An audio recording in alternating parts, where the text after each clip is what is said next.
অধরা রুদ্র পিছু নিয়ে সিঁড়ি পর্যন্ত এলো। রুদ্র বুঝতে পারলো অধরা ওর পেছন পেছন আসছে। ওর পেছনে ফিরে দাঁড়ালো, অধরাও দাঁড়ালো।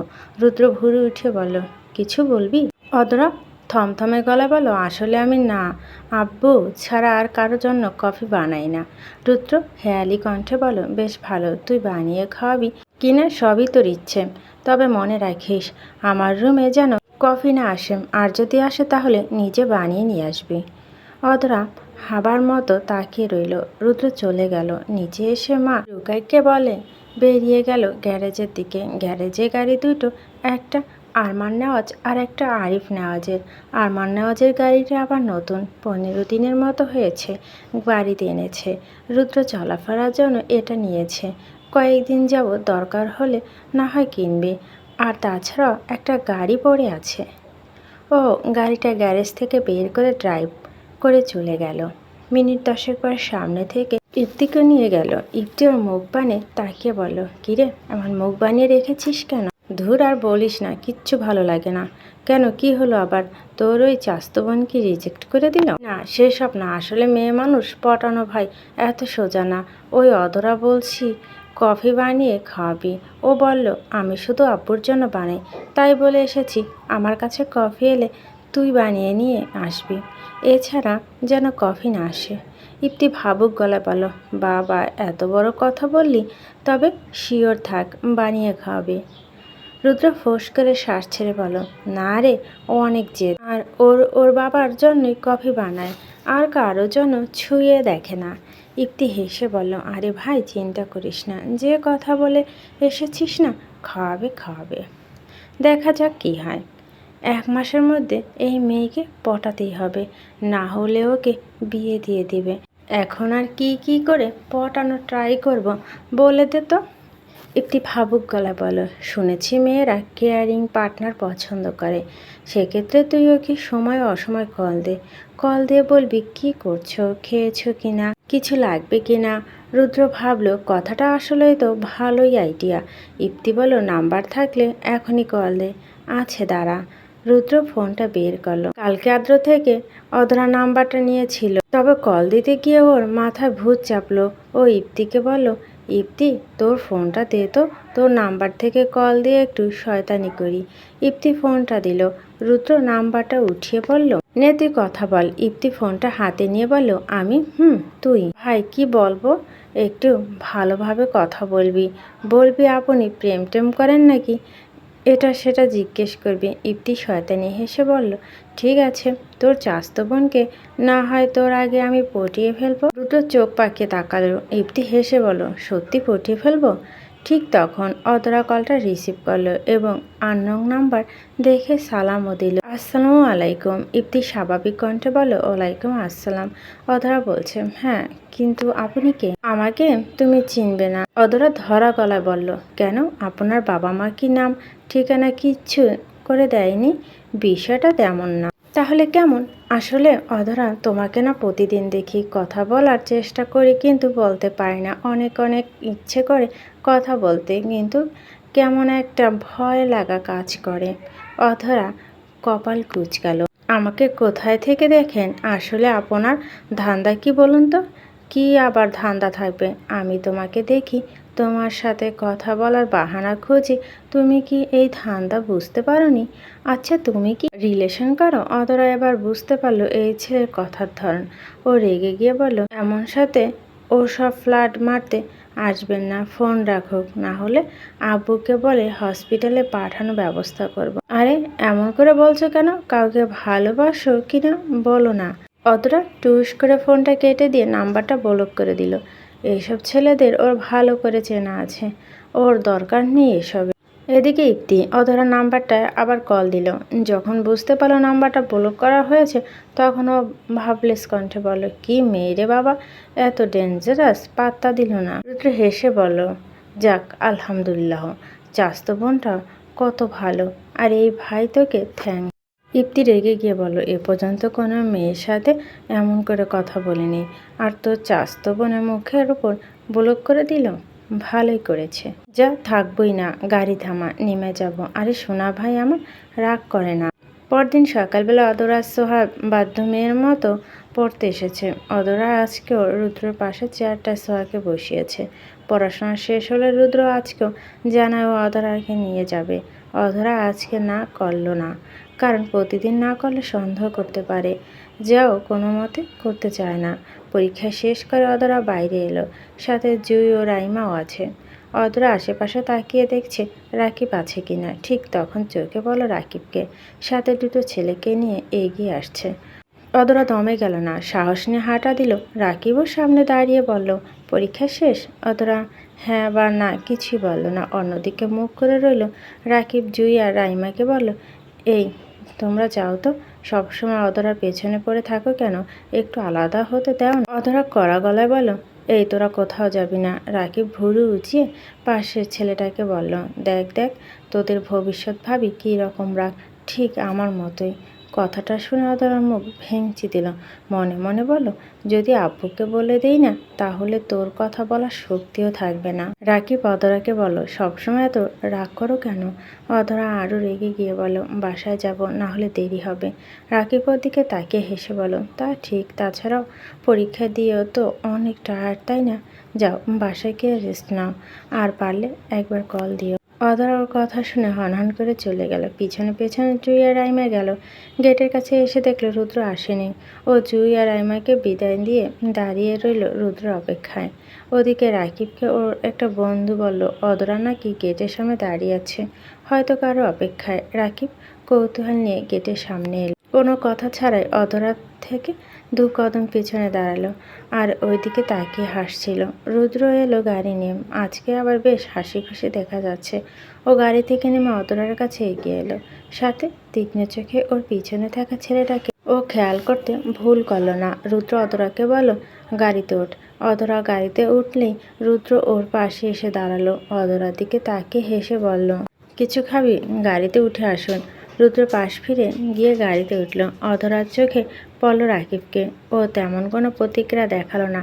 রাকিব রাগে ফুঁসতে ফুঁসতে ক্যাম্পাসে ঢুকলো। এই দেখে অধরা গভীর শ্বাস ছেড়ে রুদ্রকে বলল, দেরি করলেন কেন? অপেক্ষা করছিলি বুঝি? আপনি তো বলেন যে আসবেন। যদি না আসতাম তখন কি করতিস? কি আর করতাম, একাই চলে যেতাম। রুদ্র গাড়ি স্টার্ট দিল। কিছু দূর আসার পর একটা জায়গায় গাড়ি থামলো। আসার সময় অনিমা কিছু ওষুধ আনতে দিয়েছিল রুদ্রর কাছে। ও সেগুলো আনতে একটা ফার্মেসিতে গেল। অধরা বসে আশেপাশে তাকিয়েছিল। মিনিট 10 পর রুদ্র এলো। ও গাড়িতে উঠে বসলো। গাড়ি স্টার্ট দেওয়ার সময় ও জানালার পাশে এসে দাঁড়ালো একটা পিচ্চি মেয়ে, হাতে তার বেলি ফুলের মালা। রুদ্র জানালার কাছ নামিয়ে নিতে একটা একটা ফুলওয়ালি মেয়ে বলল, ভাইজান ভাবির জন্য ফুলের মালা নিবে? রুদ্র পাশ ফিরে অধরার দিকে তাকালো। অধরা কথাটা শুনেও না শোনার মতো ভান করে অন্যদিকে তাকিয়ে রইল। রুদ্র মুচকে এসে অধরাকে বলল, ফুল নিবি? অধরা হালকা মাথা নাড়িয়ে বলল, ওর মুখে যতই বলুক নেবে না, কিন্তু ওর ফুলের প্রতি টানটা ছিল। আর ফুল দেখলে কেউ বা নিতে চাইবে না। ও ভাবলো রুদ্র যদি আরেকবার বলে তাহলে ও নিয়ে নেবে। রুদ্র অধরার চোখের দিকে তাকালো। এতপর ঘাড় ঘুরিয়ে মেয়েটাকে বলল, সবগুলো দিয়ে দাও আমার। মেয়েটা খুশি হলো একটু, বলো সবগুলো নিবেন ভাইজান? রুদ্র মেয়েটা থেকে সবগুলো মালা নিল। এতপর ওয়ালেট থেকে চকচকে 1000 টাকা একটা নোট দিয়ে দিল। মেয়েটা এত টাকা নিতে চাইল না। অনীহা জানালো কয়েক। এরপরে রুদ্র বলল, ও খুশি হয়ে দিয়েছে। রুদ্র ফুলের মালাগুলো অধরার দিকে এগিয়ে দিয়ে হেসে বলল, তুই এক ফুল আর তোর জন্য এই ফুল নে। অধরা অনীহা জানালো না, হাতে নিল। উফ, মনে মনে ফুলগুলো চেয়েছিল, কিন্তু এতগুলো না কিনলেও পারত, একটা হলেও হতো। ও একটা ফুলের মালা হাতে পড়ে রুদ্রকে বলল, একটা কিনলেও তো পারতেন, সবগুলো নিয়ে নিলেন কেন? নষ্ট হবে না? উত্তরে রুদ্র বলল, নষ্ট হলে হোক, মেয়েটার কাছে থাকলো তো নষ্ট হতো, তাই নিয়ে নিলাম। আর সবগুলো নেওয়া হয়তো মেয়েটা একটু বিশ্রাম নিতে পারবে। অধরা রুদ্রর কথা শুনে একটু মুগ্ধ হলো। রুদ্রকে দূর থেকে যতটা কঠোর ভেবেছিল ঠিক ততটা কঠোর নয়, মনের দিক থেকেও ভালো আছে। রুদ্র কি যেন একটা ভেবে ফট করে বলল, আচ্ছা অধরা, এই ফুলগুলো কি নিয়ে আবার সোহাকে দিবি? অনেকগুলোই তো আছে, দুটো দিবনি? রুদ্র নিকের দৃষ্টিতে সামনে তাকিয়ে বলল, সব জিনিসই কি ভাগ করে দিস ওকে? কেন? বোন হয় আমার, ওকে আমি না দিলেও কে দিবে? ভালোই, তবে ফুলগুলো দিস না। অধরা জিজ্ঞাসু দৃষ্টিতে তাকিয়ে বলল, কেন? রুদ্র গভীর গলায় বলল, বলতে গেলে ধরে নে, এটা তোর কাছে আমার ছোট্ট একটা আবদার। আমার কিনে দেওয়া ফুলগুলো তুই নিজের কাছে রাখিস। অধরা মনে মনে বলল, আমি এমনিতেও দিতাম না, বুঝলে? রুদ্র পরপর বলল, আমার আবদার কি রাখবি না? অধরা ফুলগুলোর দিকে তাকিয়ে বলল, ঠিক আছে, আমার কাছে রাখবো। রুদ্র ওর ডান হাতটা অধরার দিকে বাড়িয়ে দিয়ে বলল, প্রমিস কর। অধরা ইতিহস্ত করে হাত রেখে বলল, ঠিক আছে, প্রমিস। প্রথমবার অধরার হাতে হাত রাখতে পেরে রুদ্র একটু আনন্দিত লাগলো। আপাতত এই আনন্দটা মনের মধ্যে চাপা দিয়ে গাড়ির ড্রাইভে মনোযোগ দিল। গাড়িটা মিনিট 20 পর নেওয়াজ বাড়িতে এসে থামলো। অধরা নেমে চলে গেল ভিতরে। রুদ্র গাড়িটা পার করলো না। গাড়িতে থেকে নেমে ফোন হাতে নিয়ে স্ক্রল করতে করতে বাড়ির ভিতরে ঢুকলো। রাত তখন 9:20। আনিমা আর রুকাইয়া ড্রয়িং রুমে বসে টিভি দেখছেন আর টুকিটাকি সংসারের কথা আলোচনা করছেন। একটু পরই রুমে চলে যাবেন। পাশে অধরা বসে সোহাকে মেহেদি পরিয়ে দিচ্ছে। ওদিকে সিঁড়ির উপর দাঁড়িয়ে তীক্ষ্ণ দৃষ্টিতে অধরাকে দেখছে রুদ্র। কেউ খেয়াল করছে না বা কারো ধারণাতে নেই রুদ্র এখানে দাঁড়িয়ে আছে। রুদ্র ভাবতে লাগলো কি করে একটু অধরাকে কাছে আনা যায়। ঠিক করলো নিচে গিয়ে অধরাকে বলবে মাথাটা একটু ম্যাসেজ করে দিতে। তাছাড়া তেমন কোনো আইডিয়া মাথায় আসছে না। যেই ভাবা সেই কাজ। রুদ্র নিচে নেমে সোফায় বসলো আর সোহাকে বলল, সোহা মাথাটা সেই দিনের মতো একটু ম্যাসেজ করে দে তো। অধরা অমনি রুদ্রের দিকে তাকালো। মনে মনে বলল, সেই দিন কি সোহা মেসেজ করে দিয়েছিল? আমি নিজেই তো দিয়েছিলাম। আর কি মিথ্যে কথা বলছে? আর উনি কি দেখতে পাচ্ছে না সোহার হাতে মেহেদি? সোহা হাত উঠিয়ে বলেই উঠল, ভাইয়া দেখো আমার হাতে মেহেদি। আর সেই দিন তো অধরা আপুই তোমাকে মাথা ম্যাসেজ করে দিল ভালো করে। আপুকে বলো, পাশ থেকে আনিমা মেয়েকে বলো, অধরা রুদ্র কি বলছে শোন, সেই দিনের মতো মাথাটা ম্যাসাজ করে দে। অধরা মেহেদি রেখে উঠে রুদ্রের পিছনে এসে দাঁড়ালো। আলতো করে হাত রাখলো রুদ্রের কপালে। ওর একটু পরে আনিমা রুকাইয়া চলে গেল। সোহাও ভালোই ঘুম পাচ্ছে। ঘুম ঘুম মুখশ্রী নিয়ে বলো, আপু আমার না ঘুম পাচ্ছে, চলে গেলাম। আর একটু থাক, আমাকে ফেলে চলে যাবি? আপু খুব ঘুম পাচ্ছে। রুদ্র বলল, যা গিয়ে ঘুমা। ওকে বলার কি আছে? রাতে কি ওকে নিয়ে ঘুমাবি? ছোঁয়া চলে গেল। বেচারি অধরা শেষে একাই রইল। রুদ্র চোখ বন্ধ করে বলল, এই শোন না অধরা। হ্যাঁ বলো। কালকে ঘুরতে যাবে? আমার পরীক্ষা আছে কালকে। পরীক্ষা দিয়ে সন্ধ্যার পর যাব। বাড়ির সবাই কি মনে করবে? কি বলে নিয়ে যাবে? ওটা আমার ওপর ছেড়ে দে। শুধু বল তুই যাবে কিনা। কিন্তু আব্বু যদি কিছু বলে? রুদ্র গম্ভীর কণ্ঠে শুধালো, বললাম তো আমি সামলে নেব, তুই যাবি কিনা সেটা বল। অধরা নিশ্চুপ হয়ে কিছুক্ষণ পর উত্তর দিল, ঠিক আছে যাব। আর সোহাকে সাথে নেবেন? রুদ্র ফোঁস করে শ্বাস ছেড়ে বলল, সকালে বলবো। ঠিক আছে।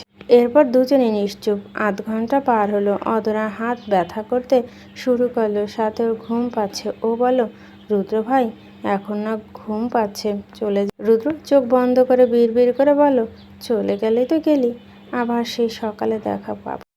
অধরা রুদ্রের বিড়বিড় করে বলা কথাগুলো শুনতে পেল। রুদ্র চোখ খুলতে অধরা বলে উঠল, কি বললেন আপনি? রুদ্র উঠে দাঁড়িয়ে বলল, সকালে পড়তে আসিস। গেলাম। অধরা রুদ্র যাওয়ার পানে তাকে বিড়বিড় করে বলল, এতক্ষণ মাথা টিপে দিলাম, তখন ভালো লাগলো, আর এখন রেখে চলে যাচ্ছে। এরপর শুধু বললি তো তখন মাথা না গলা টিপে দিব। রুদ্র সিঁড়ির মাঝখানে গিয়ে থেমে অধরার দিকে তাকিয়ে বলল, বকা বাদ দিয়ে ঘুমাতে চা, আবার কালকে। এখন থেকে এটা তো চাকরি, বুঝলি? অধরা মুখে ভেঙচি দিয়ে সিঁড়ি বেয়ে উপরে চলে এলো। রুমে এসে দরজা লাগিয়ে দিয়ে ওয়াশরুমে ঢুকলো। ফ্রেশ হয়ে বের হয়ে বিছানায় এসে বসলো। আবার নেমে এলো বিছানা থেকে। রিডিং টেবিলে এসে সেই বেলি ফুলের মালাগুলো নিয়ে বিছানায় এলো। সবগুলো মালা হাতে পরে সুখে সুখে তার সুবাস নিচ্ছিল। ঠিক তখন মনে পড়ল রুদ্রের কথা। তখন ফুলগুলো দিয়ে আবদার করে বলছিল, ফুলগুলো তোর কাছে রাখিস। অধরা ভাবতে ভাবতে অজান্তে মুচকে হাসলো। মনে মনে বলল, আমি এমনিও ফুলগুলো নিতাম না, তবু একটু নাটক করা দরকার ছিল, না হলে আপনার দাম বেড়ে যেত। ও ফুল মালাগুলো হাত থেকে খুলে বালিশের কাছে রেখে শুয়ে পড়ল। কত কত ভাবনা ভাবতে ভাবতে ঘুমিয়ে পড়ল। সকালবেলা অধরা আর সোহা রুদ্রের কাছে পড়তে এসেছিল। আজও অধরা রুদ্রের পাশে সোহাকে বসিয়েছিল। রুদ্র অনেক ভেবে দেখল, কালকে থেকে ও আর সোয়াকে বসতে দিবে না।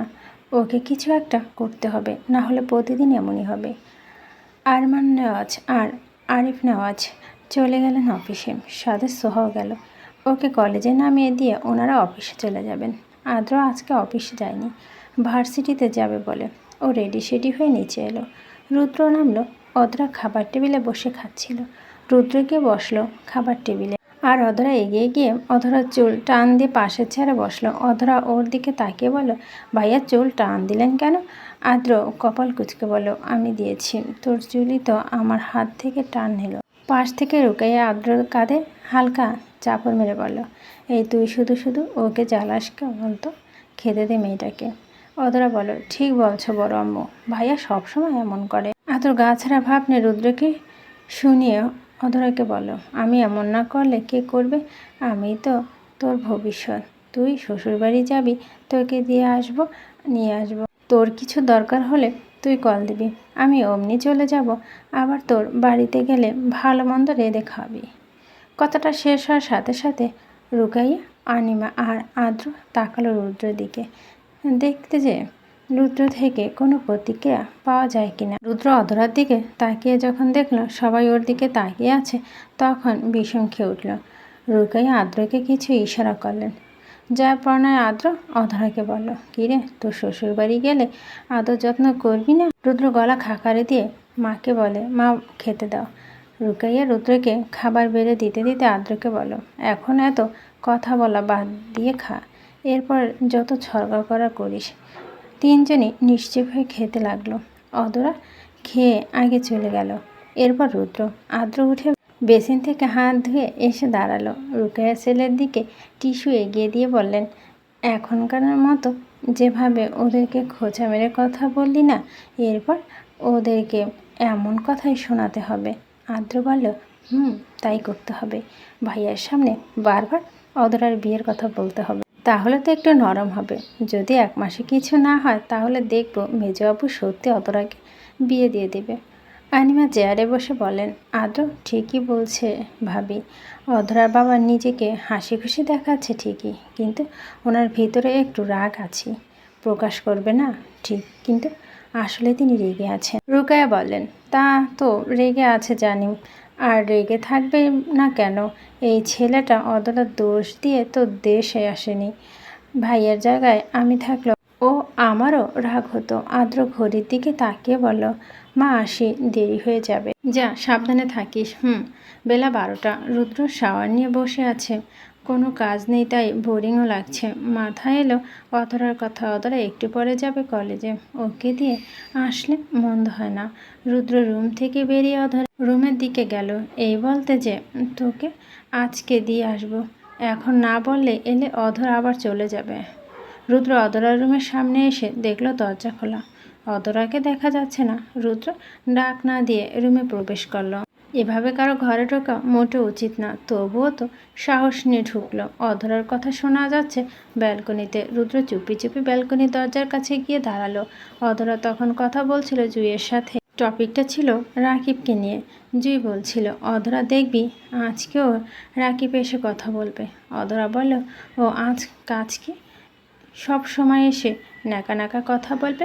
জুই শোন, কালকে যে তো চলে গেলি না, তখন রুদ্র ভাই আমাকে নিতে গিয়েছিল। রাকিব রুদ্রকে দেখে শুধু রাগে ফুঁসছিল। রুদ্র এবার শিওর হলো ওটাই রাকিব। ও কালকেও আন্দাজ করেছিল এমন কিছু, আর শেষ তাই হলো। তবে আজকে থেকে ওই ছেলেকে দেখে নিবে, প্রতিদিন ডিস্টার্ব করা বের করবে। রুদ্র কয়েক কদম পিছিয়ে গেল, গলা খাকারিতে অধরাকে ডাকলো, অধরা কই রে? অধরা রুদ্রের ডাক শুনে জুইকে বলল, জুই পরে কথা হবে, ঠিক টাইমে আসবি, রাখছি।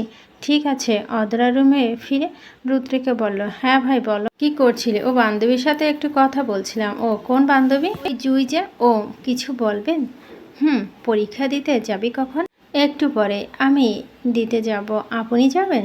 রুদ্র ভুঁড়ি উঠিয়ে বলল, কেন, কোনো সমস্যা? না, কোনো সমস্যা নেই। ঠিক আছে, রেডি হয়ে ডাক দিস। আচ্ছা। রুদ্র চলে গেল। অধরা ফোনটা রেখে রিডিং টেবিলে এসে বসলো পড়া রিভাইজ দিতে। পরীক্ষা আর 2টো আছে, আজকে আর কালকে। তাহলে সে রুদ্র অধরাকে নিয়ে কলেজে এলো। অধরা গাড়ি থেকে নামার পরে রুদ্র নামলো। জুই অধরাকে দেখে এগিয়ে এলো। একই সাথে জুই রুদ্রকে দেখলো আর বলল, ভাইয়া ভালো আছেন? হ্যাঁ, তুমি ভালো আছো? হুম। এরপরে অধরা জুইয়ের সাথে নিয়ে চলে গেল। রুদ্র সানগ্লাস পরতে পরতে আশেপাশে তাকে রাকিবকে খুঁজলো, যদিও ওকে পায়। আর যদি রাকিব আল্লাহ আল্লাহ করে নিজের থেকে কোনো কথা বলে তাহলে রুদ্র ওকে একটা ধোলাই দিতে পারবে। ও আর 10 মিনিট অপেক্ষা করলো, কিন্তু রাকিবকে পেল না, তাই চলে এলো। রুকেয়া দুপুরের খাবার খেয়ে একটু শুয়েছিল। রুদ্র অধরার কলেজে থেকে বাড়িতে ফিরে প্রথমে ওর মাকে খুঁজলো, একটা গুরুত্বপূর্ণ কথা বলবে। রুদ্র ওর মায়ের রুমে সামনে এসে ডাকলো, মা ঘরে আছো কি? হ্যাঁ, ভিতরে আয়। রুদ্রের ভিতরে ঢুকলো। রুকেয়া উঠে বসলো আর বলল, একটু শুয়েছিলাম রে, এখানে আয় বস। রুদ্র গিয়ে ওর মায়ের পাশে বসলো। খানিকটা আবদার করে বলল, মা আমার একটা কাজ করে দেবে? কি কাজ বল? রুদ্র অবনীলে বলে উঠল, মা আজকে না অতরাকে বলছি ওকে নিয়ে ঘুরতে যাব, ওর পরীক্ষা দিয়ে এলে যাব। এতে মেজো আম্মু কিছু হয়তো বলতেও পারে। এমনিতেই মনে হয় আমার ওপর তিনি রেগে আছেন। এত বছর ওনার মেয়ের দোষ দিয়ে আমি বাড়ি আসিনি বলে। তুমি একটু ম্যানেজ করে দাও না, যাতে ওকে নিয়ে বাহিরে যেতে পারি। রুকেয়া ছেলের দিকে তাকিয়ে হাসলেন। রুদ্র বলল, তুমি হাসছ? বলো না কি করে নিয়ে যাব? তিনি একটু মস্করা করে বলেন, কি করে আবার? গাড়ি করে নিয়ে যাবি। মা সিরিয়াস কথা বলছি, তুমি মজা করছো? ওকে নিয়ে যেতে তো একটা কারণ দেখানো লাগবে, কিন্তু কি কারণ দেখাবো? রুকেয়া মিনিট দুই ভাবলো, এরপর বলল, আমিও তোর কোনো কারণ বের করতে পারছি না। আদ্রকে ডাক, ও বের করে দেবে। রুদ্র বলল, ঠিক বলছো, আদ্র থাকতে আমার আর এত চিন্তা কিসের? রুদ্র রুমের দরজার কাছে গিয়ে আদ্রকে ডাকলো। আদ্র এসে বলল, কি হয়েছে ভাইয়া? মা ডাকছে, ভিতরে আয়। আদ্র ভিতরে ঢুকলো। রুদ্রকে বসে সব কথা বলল। আদ্র কিছুক্ষণ ভাবলো, এরপর বলল, ভাইয়া তুমি জাস্ট বলবে আমাদের সবাইকে নিয়ে ঘুরতে যাবে, এরপর তোমাদের মতো যাবে, আর আমি সোহাকে নিয়ে অন্য জায়গায় যাব।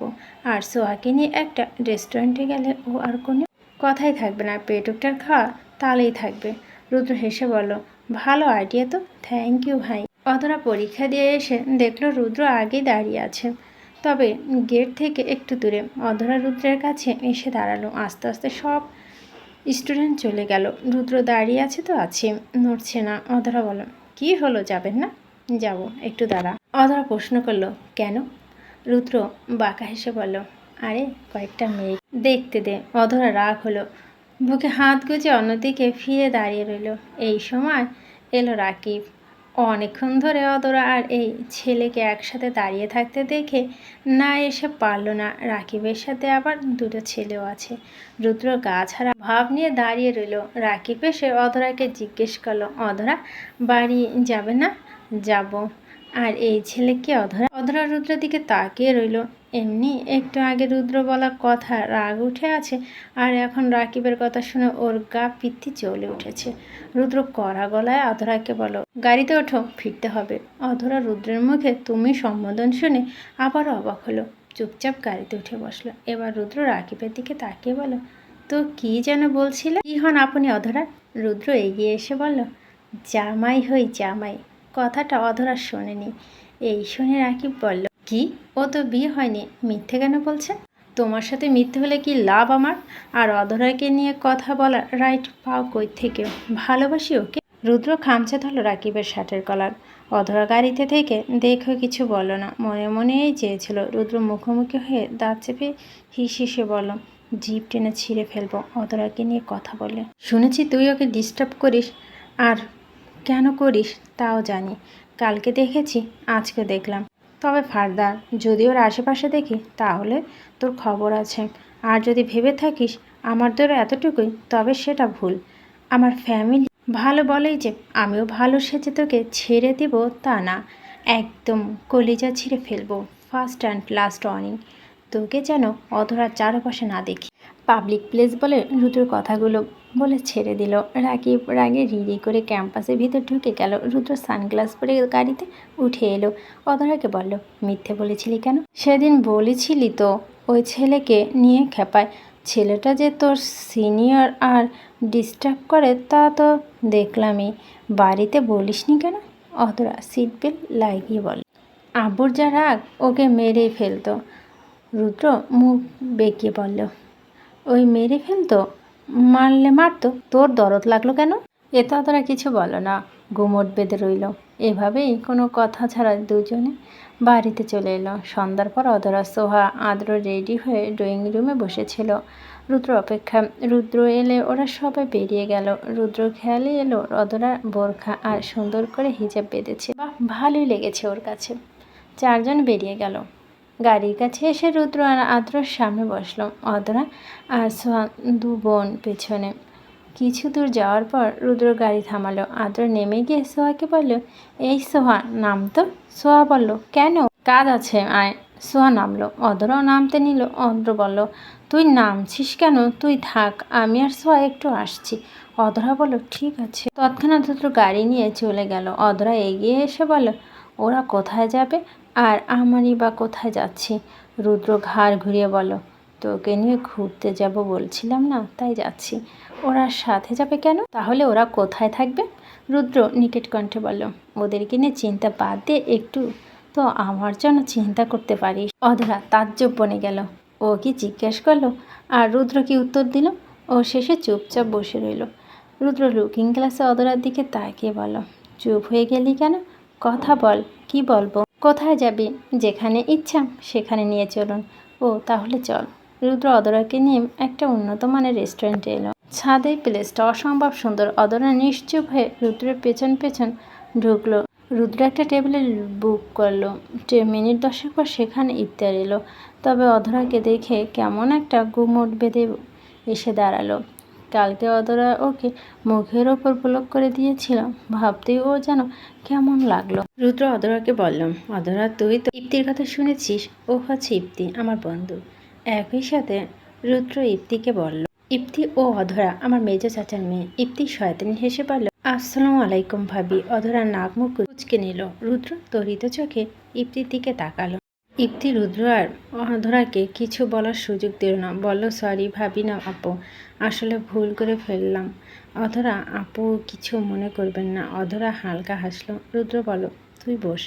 ইপ্তি ফোনটা ফের আশেপাশে তাকিয়ে বলল, তোরা কথা বল, আমি একটু ফোনে কথা বলে আসছি, যা।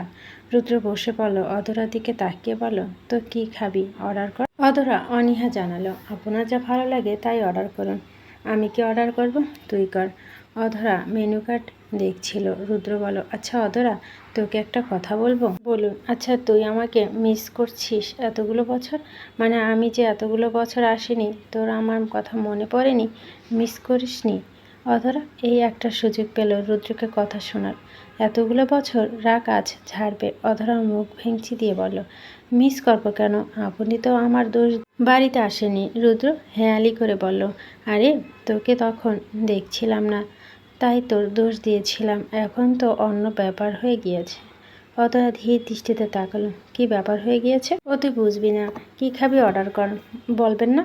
পরে বলবো, এখন কিছু খেয়ে নে। দে মেনু কার্ড দে। এদিকে আদ্র সোহাকে নিয়ে ঢুকলো আরেকটা রেস্টুরেন্টে। সোহা বসে জিজ্ঞেস করলো, ভাইয়া ওরা কি আমাদের রেখে চলে গেল? আদ্র বলল, রুদ্র খেয়েছে অধরাকে নিয়ে আলাদা করে সময় কাটাতে। ওদের ঘোরাফেরা শেষ হলে ওরা আবার নিয়ে যাবে, চিন্তা করিস না। আর কিছু খেলে অর্ডার। সোহা খুশি হয়ে বলল, করবো। কর, তবে বেশি কিছু অর্ডার করলে পিটাবো ধরে। সোহা ঠোঁটে উল্টে বলল, অমন করো কেন? আজই তো। ঠিক আছে। আদ্র ওয়েটারকে ডেকে সোহাকে বলল কি খাবে অর্ডার করতে। সোহা যা যা খাবে তা ওয়েটারকে বলল। ওয়েটার চলে যেতেই আদ্র ফোনটা বের করে কারোর সাথে চ্যাট করা ব্যস্ত হয়ে পড়ল। সোহা গলা উঁচিয়ে জিজ্ঞেস করো, কার সাথে চ্যাট করছো? কে? আদ্র গম্ভীর কণ্ঠে বলল, আছে একজন। সোহা আর আগ্রহ নিয়ে বলল, মেয়ে না ছেলে? আদ্র কিছু একটা ভাবলো, এরপর বলল, মেয়ে। সোহার মুখটা ফ্যাকাশ হয়ে গেল। এতবার আর কোনো প্রশ্ন জিজ্ঞেস কর না, চুপচাপ বসে রইল। কী জন্য চুপচাপ রইল আদ্র টের পেল, তবে গা ছাড়া ভাব নিয়ে বসে রইল। ওয়েটার এসে খাবার দিয়ে গেল। সোহা তখন চুপচাপ। আদ্র জিজ্ঞেস করলো, কিরে খাবো না কেন? খিদে নেই, ভালো লাগছে না। তাহলে অর্ডার করলি কেন? খাচ্ছি। রাত 10:15।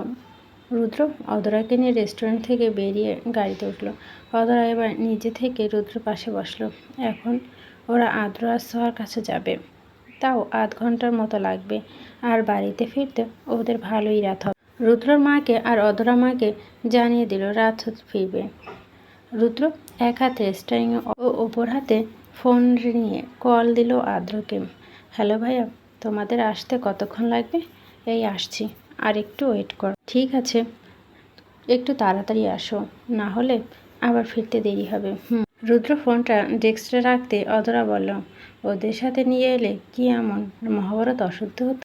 রুদ্র শ্বাস ছেড়ে বলল, আমার দরকার তোকে নিয়ে ঘোরা। ওদের কেন সাথে নিয়ে আসবো? ইপ্তি নিয়ে এলে যে, ওটা আমার বন্ধু। ভাই বোনদের নিয়ে অসুবিধা, আর বন্ধুকে সাথে নেওয়া সেটা কিছু না। রুদ্র ধমক দিয়ে বলল, এই চুপ করবি? সবসময় বেশি বেশি কথা বলতে হবে। আমার সামনে থাকলে চুপ করে থাকবি। অধরা রেগে গিয়ে অন্যদিকে ফিরে তাকিয়ে রইল। বেশ, ও যখন এত কথা বলে তাহলে এরপর থেকে আর কথাই বলবে না, চুপচাপই থাকবে। অধরা সিটে হেলান দিয়ে রাস্তার দিকে তাকিয়ে থাকতে থাকতে ঘুম এসে পড়ল। রুদ্র খেয়াল করলো অধরা ঘুমিয়ে গিয়েছে। ও আদ্রকের কাছে আসা পর্যন্ত অধরাকে দেখতে দেখতে ড্রাইভ করলো। আদ্র আর সোহা রাস্তার পাশে দাঁড়িয়েছিল। রুদ্র গাড়ি নিয়ে এসে উঠতে বলল। সোহা আগে গাড়িতে উঠল, এরপর আদ্র। আদ্র অধরাকে ঘুমিয়ে থাকতে দেখে ডেকে বলল, এই কিরে, ঘুরতে গিয়ে ঘুমিয়ে পড়েছিস? এই দেখ, বাড়িতে চলে এসেছি। অধরা উঠল না। আদ্র আর কিছু বলল না। সোহা ওর মতো বসে আছে, আদ্রর দিকে ঘুরে তাকাচ্ছে না। গাড়িটা বাড়িতে এসে থামলো। আদ্র অধরাকে ডেকে উঠালো। অধরা গাড়ি থেকে নেমে 2 মিনিট দাঁড়িয়ে রইল। ঘুমের ভাব চলে যেতেই ও হাঁটা দিল ভিতরে। ড্রয়িং রুমে বসেছিল আরিফ নেওয়াজ। অধরা এগিয়ে এসে অবাক কণ্ঠে বলল, আব্বু ঘুমানো এখনো? কত রাত হয়েছে? আরিফ নেওয়াজ এতক্ষণে হাসলো মেয়েকে দেখে।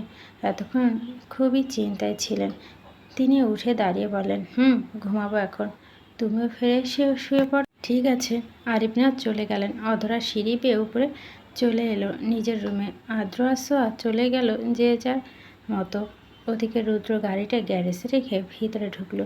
মেইন দরজা বন্ধ করে ড্রয়িং রুমের লাইটটা নিভে এসেও চলে গেল নিজের রুমে। পরদিন সকালবেলা অধরা ঘুম ভাঙল দেরিতে। তখন মোবাইল হাতে নিয়ে দেখলো এখন বাজে 8টা। ও ফোনটা রেখে আলমারি ভেঙে উঠে বসলো। অনেক রাতে ঘুমানোর ফলে এখন ঘুম থেকে এত দেরিতে ওঠা। মনটাও বেশ ভালো আছে।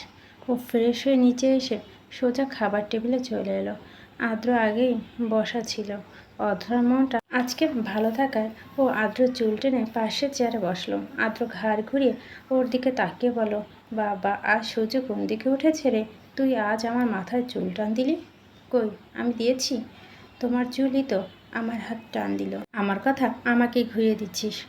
এই সময় সোহা এলো কলেজ ড্রেস পরে রেডি হয়ে। ও এসে অধরার পাশে বসলো। অনিমা এসে খাবার বেড়ে দিল। অনিমা সোহাকে বললেন, সোহা আজ কিন্তু তোর একাই যেতে হবে। তোর বড় আব্বু মেজো আব্বু ড্রাইভারকে সাথে নিয়ে অফিসে চলে গিয়েছে। এত আগে চলে গিয়েছে? তাহলে কার সাথে যাব? অনিমা বললেন, কেন, আদ্র তো ভার্সিটিতে যাচ্ছে, ওর সাথে যাবি। সোহা প্লেটের দিকে তাকিয়ে বলো, ঠিক আছে। আদ্র খাবার খেয়ে উঠে সোফায় এসে বসলো আর সোহাকে বলল, তাড়াতাড়ি খেতে। সোহা খেয়ে চুপচাপ ওর সাথে চলে গেল। বাড়তি কোনো কথা বলল না। আদ্র বেশ বুঝে শুনে চাল চেলেছে, আপাতত কিছু বলবে না, পরে ধরবে ওকে। অধরা খাবার খেয়ে নিচে কিছুক্ষণ বসে থেকে উপরে চলে গেল। সামনে বলো রুদ্র। রুদ্রের পকেটে হাত গুঁজে অধরাকে দেখতে দেখতে বলো, কেমন আছিস? অধরা কিছু বলবে ঠিক তখন ওর মাথায় এলো রাতের কথা। রুদ্র বলছিল ওকে চুপচাপ থাকতে, সেই হিসাবে কোনো কথা বলল না, চুপচাপ দাঁড়িয়ে রইল। রুদ্র বলল, তোকে কিছু জিজ্ঞেস করছি। অধরা তখন চুপ, শুধু তাকিয়ে রইল। রুদ্র কপাল দয়ে ভাঁজ ফেলে বলল, মুখে কথা নেই কেন, বোবা হলি নাকি? অধরা এবার নিশ্চুপ। রুদ্র রাগ হলো, গম্ভীর কণ্ঠে বলল, কি হয়েছে তো? অধরা এবার নিশ্চুপ, তবে আর দাঁড়ালো না, চলে গেল নিজের ঘরের দিকে। রুদ্র কপাল কুঁচকে তাকিয়ে রইল ওর দিকে। ভাবলে ও কি রায় কোনো কথা বলেছে নাকি বকেছে? কিছুই তো করেনি, তাহলে কথা বললো না কেন? মুর্শিদ নাকি? কি জানি, হতেও পারে। কথাগুলো ভাবতে ভাবতে নিচে এলো। ওর মাথা তখনও শুধু অধরার কথাই ঘুরপাক খাচ্ছিল। অনিমা ওকে খাবার বেড়ে দিল। ও খাবার খেয়ে চুপচাপ উপরে চলে এলো। অধরা পরীক্ষা দিতে গেল আজকে রুদ্রকে না বলে। ড্রাইভার নামিয়ে দিয়ে গিয়েছে। অন্যদিকে রুদ্র গুরুত্বপূর্ণ কাজে বাইরে গিয়েছে। অধরা আর রুদ্র বাড়িতে না থাকায় বিকেলের দিকে রুকাইয়া, অনিমা আর আদ্র মিটিংয়ে বসেছে। কী করে রুদ্র আর অধরাকে এক করা যায়। আনিমা জানালো তার বড় বোনের ছেলে জীবনকে একদিনের জন্য আসতে বলবেন, আর বাদবাকি সব আদ্র শিখে দেবে। অধরা পরীক্ষা ভালোই শেষ হলো। কালকে থেকে তার পরীক্ষা নেই। অধরা গেটের কাছে এসে দেখতে পেল রুদ্র দাঁড়িয়ে আছে। অধরা চুপচাপ এসে গাড়িতে উঠল। রুদ্র আরও অবাক হলো। প্রতিদিন তো এসে বলে যে ভাইয়া যাবে না, আর কি এমন হলো যে সকাল থেকে কথা বলছে না, আবার এখনও কোনো কথা বলো না? এই মেয়ের হলোটা কি? রুদ্র গাড়িতে উঠে বসতে অধরাকে বলে উঠল, কিরে কিছু বললি না কেন আজকে? অধরা তাকিয়ে রইল। রুদ্র মাথা নাড়িয়ে বলল, কিরে কথা বল। আচ্ছা তোর হয়েছেটা কিরে? কথা কেন বলছিস না? তোকে কিছু বলছি নাকি বকেছি? কথা কেন বলছিস না? এবার একটু তো কথা বল। অধরা একটা প্রশ্ন করে কলম বের করলো। এতবার সেটা হাঁটুর উপরে রেখে লিখল, আপনি কালকে বললেন যে আপনার সামনে চুপচাপ থাকতে, তাই চুপচাপ আছি। প্রশ্নটা রুদ্র দিকে দিল। রুদ্র সেটা পরে কষে ব্রেক করলো। অধরা মাথা হালকা বাড়ি খেলো, তবুও জেদ করে কোনো কথা বলো না। রুদ্র ওর দিকে তাকিয়ে বলো, তুই একটা ছোট্ট কথা নিয়ে কথা বলছিস না? আরে ভাই, তোকে তখন এমনি বলেছি, তাই বলে সারাদিন কথা বলবি না? তোর বড্ড জেদ রে, ঠিক বাপের মতো। অধরা চেতে উঠল, খবরদার আমার আব্বুকে নিয়ে কথা বলবেন না। রুদ্র মুখ বেঁকিয়ে বলল, এখন কথা বের হয়েছে, কত করে বললাম, তখন তো বললি না, আর এখন বাপের কথা বলেছি আর সুরসুর করে কথা বললি। পোল্ট্রিবাজ মেয়ে কোথাকার। অধরা ধমক দিয়ে বলো, চুপ করুন, আপনি পোল্ট্রিবাজ, আপনার বাবা পোল্ট্রিবাজ। রুদ্র বাঁকা হেসে বলো, আচ্ছা এত বড় কথা, আমি বাড়িতে গিয়ে আব্বুকে বলে দেব আপনি তাকে পোল্ট্রিবাজ বলে বকেছেন। রুদ্র গা ছাড়া ভাব নিয়ে বলো, যা গিয়ে বল, দেখবি সামনের সপ্তাহ তোকে বিয়ে দিয়ে দিবে। মানে? রুদ্র তো বলতে পারছে না ও কত ঝামেলায় আছে। আর নেওয়া যদি জানে তাকে, তার মেয়েকে রুদ্র বকেছে, তাহলে রাগ করে মেয়েকে অন্য জায়গায় বিয়ে দিয়ে দিবে। ও এখন বলতেও পারছে না যে অধরাকেও বিয়ে করবে। যদি বলে তাহলে আরিফ নেওয়াজ মনে করবেন যে রুদ্র ওর বাবা মায়ের চাপে বিয়ে করবে। রুদ্রকে বিষয়টা অন্যদিকে ঘুরিয়ে ফেলতে হবে। ও আরিফ নেওয়াজকে দেখাতে হবে ও অধরাকে ভালোবেসে বিয়ে করবে। রাতের খাবার খাওয়ার সময় আরমান নেওয়াজ আর আরিফ নেওয়াজ আগে খেয়ে চলে গিয়েছে। এখন বসেছে বাড়ির ছেলেমেয়েরা। আনিমা তালে তাল রুকায়াকে বললেন, ভাবি জীবনকে চিনেন না? রুকায়া সে তালে তাল মিলিয়ে বলল, অধরার বড় খালার ছেলে না? কেন, কি হয়েছে? আনিমা হেসে বলল, আরে ও তো কালকে সকালে এ বাড়িতে আসছে, বলা যায় না ও অধরার পাগল। রুকায়া বললেন, হ্যাঁ ছেলেটা এলে অধরাকে চোখে হারায়। অধরা খেতে গিয়ে বিষম খেয়ে উঠল। রুদ্র তাকালো অনিমার দিকে। অনিমা রুদ্রের দিকে অপলক তাকে অধরাকে পানি এগিয়ে দিল। আদ্র অধরার মাথায় চাপড় মেরে বলল, আস্তে খা। অধরা পানি খেয়ে তার মাকে বলল, আম্মু জীবন ভাইয়া কালকে আসবে? আসতে চাইছিল না, একটু জোর করে আনছি। আসলে তোর বড় খালার জন্য কিছু জিনিস কিনে রেখেছি, ওগুলো দেওয়ার জন্য ওকে আসতে বলেছি। কালকে সকালে আসবে, সারাদিন থাকবে, পরদিন চলে যাবে। রুদ্র একটু রাগী কণ্ঠে বলল, জীবন আসতে চাইছিল না, ওকে জোর করে কি দরকার ছিল মেজো আম্মু? আর তোমার বড় বোনের জিনিসগুলো আমি দিয়ে আসবো নি। আদ্র মনে মনে বলল, কাজ হলো তবে ভাইয়া জেলাস, এখন খেলা জমে যাবে।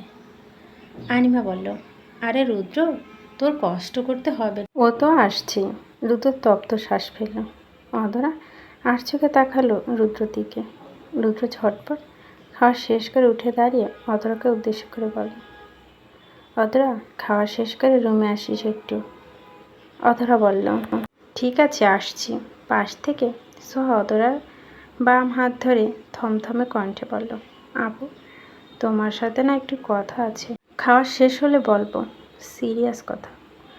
অধরা হেসে বলল, বাবা আজকে নিজেকে লাকি মনে হচ্ছে, দুজনের কথা বলতে ডাকছে। ঠিক আছে। রাত 9টা। রুদ্র রুমের মধ্যে পায়চারি করছে। অধরাকে সে কখন থেকে এসেছে, খাওয়া শেষ করে রুমে আসছে, কিন্তু ও এখনও আসেনি। ডেকে এসেছে প্রায় আধ ঘন্টা আগে, এখনও কি ওর খাওয়া হয়নি? এদিকে অধরা সোহার রুমে এলো। সোহার কথাগুলো শুনে তারপর যাবে রুদ্রর ঘরে। সোহা মন মরা হয়ে বিছানায় বসেছিল। অধরা এসে ওর পাশে বসতে বসতে বলল, কী যেন বলতে চেয়েছিলি, বল। সোয়া কিছুক্ষণ তাকিয়ে থেকে বলল, কিছু না। কিছু না মানে? কি বলতে চেয়েছিলি বল। যা নিয়ে কথা বলতে চেয়েছিলাম সেটা তেমন কোনো সিরিয়াস না।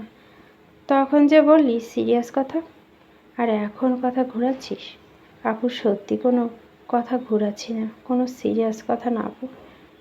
অধরা বাবু খেয়ে গেল।